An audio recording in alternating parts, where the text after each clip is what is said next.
വിശുദ്ധ മത്തായി എഴുതിയ സുവിശേഷം അധ്യായം 16 വാക്യങ്ങൾ 13 മുതൽ 20 വരെ. പത്രോസിന്റെ വിശ്വാസ പ്രഖ്യാപനം.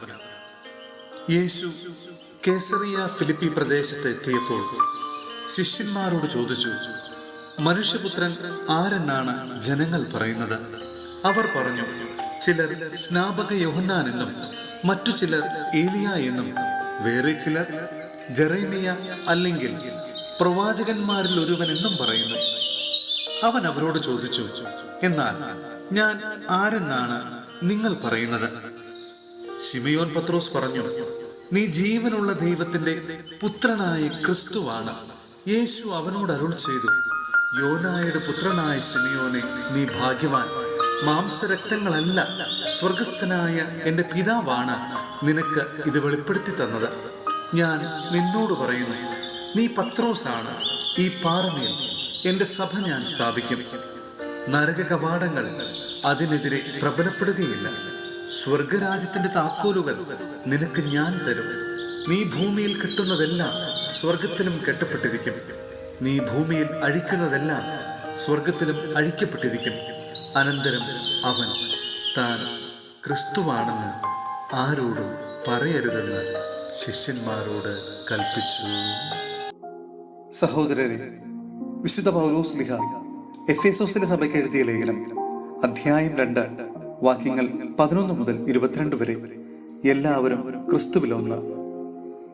നിങ്ങൾ ശരീരം കൊണ്ട് വിജാതീയരായിരുന്നപ്പോൾ ശരീരത്തിൽ കൈക്കൊണ്ട് പരിച്ഛേദനം ചെയ്യപ്പെട്ടവർ നിങ്ങളെ അപരിച്ഛേദിതർ എന്ന് വിളിച്ചിരുന്നത് ഓർക്കുക. അന്ന് നിങ്ങൾ ക്രിസ്തുവിനെ അറിയാത്തവരും ഇസ്രായേൽ സമൂഹത്തിൽ നിന്ന് അകറ്റപ്പെട്ടവരും ഉടമ്പടിയുടെ വാഗ്ദാനത്തിന് അപരിചിതരും പ്രത്യാശയില്ലാത്തവരും ലോകത്തിൽ ദൈവവിശ്വാസമില്ലാത്തവരുമായിരുന്നു എന്ന കാര്യം അനുസ്മരിക്കുക. എന്നാൽ ഒരിക്കൽ വിദൂരസ്ഥരായിരുന്ന നിങ്ങൾ ഇപ്പോൾ യേശു ക്രിസ്തുവിൽ അവന്റെ രക്തം വഴി സമീപസ്ഥരായിരിക്കുന്നു. കാരണം അവൻ നമ്മുടെ സമാധാനമാണ്.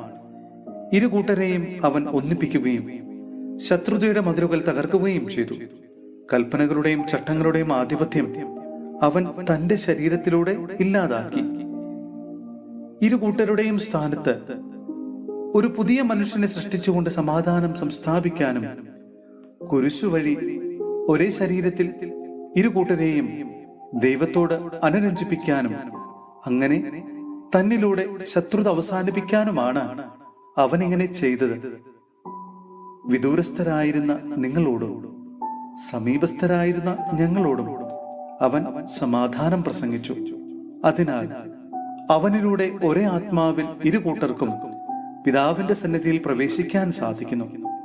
ഇനിമേൽ നിങ്ങൾ അന്യരോ പരദേശികളോ അല്ല, വിശുദ്ധരുടെ സഹപൗരരും ദൈവഭവനത്തിലെ അംഗങ്ങളുമാണ്. അപ്പോസ്തലന്മാരും പ്രവാചകന്മാരുമാകുന്ന അടിത്തറമേൽ പണിതുയർത്തപ്പെട്ടവരാണ് നിങ്ങൾ. ഈ അടിത്തറയുടെ മൂലക്കല്ല് ക്രിസ്തുവാണ്. ക്രിസ്തുവിൽ ഭവനം ഒന്നാകെ സമുന്നയിക്കപ്പെട്ടിരിക്കുന്നു.